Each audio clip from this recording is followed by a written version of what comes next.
نو دلته کې په حرامو سيزونو کې د ټولو نه ډومبې د شراب حکم دی چې شراب ممانعت راغلی دی چې شراب مسکه.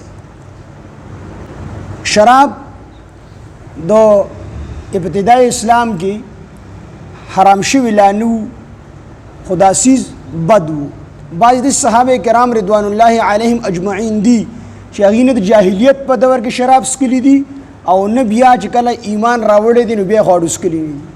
اگر چې بعضې صحابو د جاهلیت په دور کې یا په ابتدا د اسلام کې شراب څکلي دي چې د شرابو د حرمت او د حرام کېدو حکم لا نه راغلی. خو الله جل شانه حکیم ذات دی او د شرابو د حرمت دی په دمه دمه باندې کړی دی. یک دمې په صحابو باندې شراب نه دي منع کړی. لکه مونږ او تاسو ګور چې د کوم څیز یو انسان عادت وي نو دا عادت نه اوړېدل دا ډېر ګران کار دی. خلک وي هوښیارانو متل دی چې کو تا ته چا ووي چې غر د یو ځای نه بل ځای ته تللی دی وي دا ومنه. او کو تا ته چا ووي چې یو سړي عادت چې کوم دی پرېښی دی عادت یې بدل شوی دی وي دا خبره مه منه. نو عادت پرېښودل دا ډېر ګران کار دی. مونږ پښتانه د چای عادت یو نو چای پرېښودل دا مونږ د ډېر ګران کار ښکاري. بعضې د نسوارو عادت د نسوار پرېښودل دا ډېر ګران کار دی. بعضو د سګرټو عادت دا ډېر ولې دا عادت وي. د ماشوم د مور د سینې د پیو عادت وي نو د مور د سینې نه چې شوکي نو څومره ګران کار دی. هغه ماشوم یې پوهېږي نو په دې وجه باندې مور په زور باندې وشوکي او څه په طریقه د لاسه سره چې کوم دی هغه منع شي. خو بیا هم ډېر ګران کار دی. نو هر عادت پرېښودل دا ډېر ګران کار دی. نو شراب چونکې د جاهلیت د دور نه را روانو او خلک پې عادتو لکه څنګه چې موږ شربت اسکو بوتل اسکو دک شان پې خلک عادتو نو یکدم شراب پرېښودل دا ډېر ګران کارو. نو الله جل شانه یکدم منع نه کړل بلکې صحابو تپوس وکړو. سورې بقره کې تېر شوي دي چې یسألونک عن الخمر والمیسر قل فیهما اثم کبیر. او الله رب العزت ورته جواب ورکو صحابو تپوس وکړو چې یسألونک عن الخمر والمیسر دی تپوس کوي د تا نه د شراب او د جوارۍ په باره کې. قل فیهما اثم کبیر. نو الله فرمایل چې په دې کې ډېر لوی چې کوم دی ګناهونه دي ډېر لوی نقصانات دي پکې او سلیږي غونډه کې پیدې بګیم دي.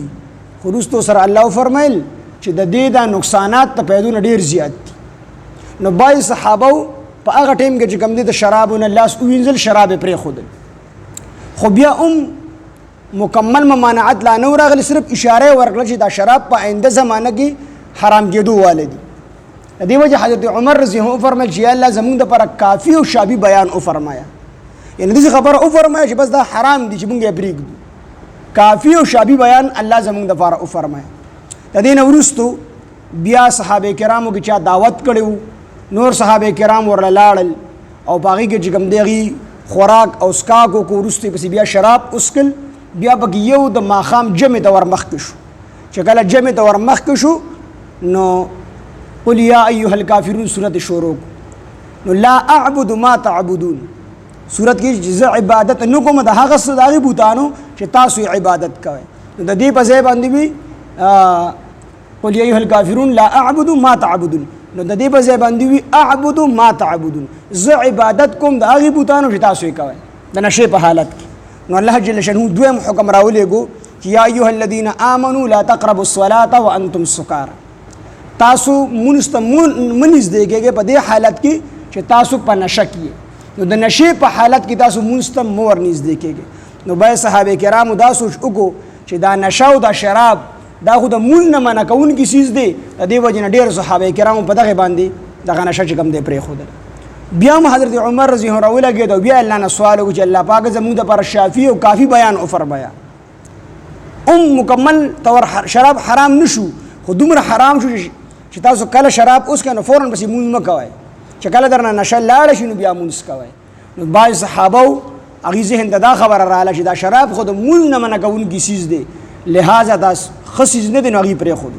خو بیا هم ټولو صحابو نه و پرېښي. نو په درېیمه پیره باندې الله جل شانه دا آیات نازل کو یا ایها الذین آمنوا انما الخمر والمیسر والانصاب والازلام رجس من عمل الشیطان. الله وی دا ګندګي دا د شیطان عمل دی فجتنبوه تاسو منع شئ د دې.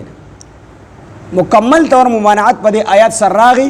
شراب حرام شو او چې کله شراب حرام شو نو کتابونه لیکي چې د مدینې منورې په کوڅو کې دا شراب داسې بهېدل داسې لکه چې تیز باران وشي د پشکال او دا ناله دا خوړونه د کوڅو کې د اوبو څنګه بهیږي دک شان چې کوم د شراب بهیدل د چا په خوله کې چې شراب هغه مړی ته نه دیدلی واپس راتوږل چې دا آیت راغی حکم راغی د چا چې په جګ کې په دغه کې شراب او ګیلاس ته نه دیدلی او د چا چې په مټکې کې ونه هغه جګ ته نه دیدلی هر څیز چې کوم د پاک قضا باندې مات کو او په مدینه منورې په کوڅو کې دا شراب داسې بهیدل لکه د پشکال په باران کې چې د باران اوبه څنګه بهیږي او تر ډېر وخته پورې بیا دغه کوڅو نه به د شراب او غبونې راوتو نو په دې کې بیا مکمل طور ممانعت راغی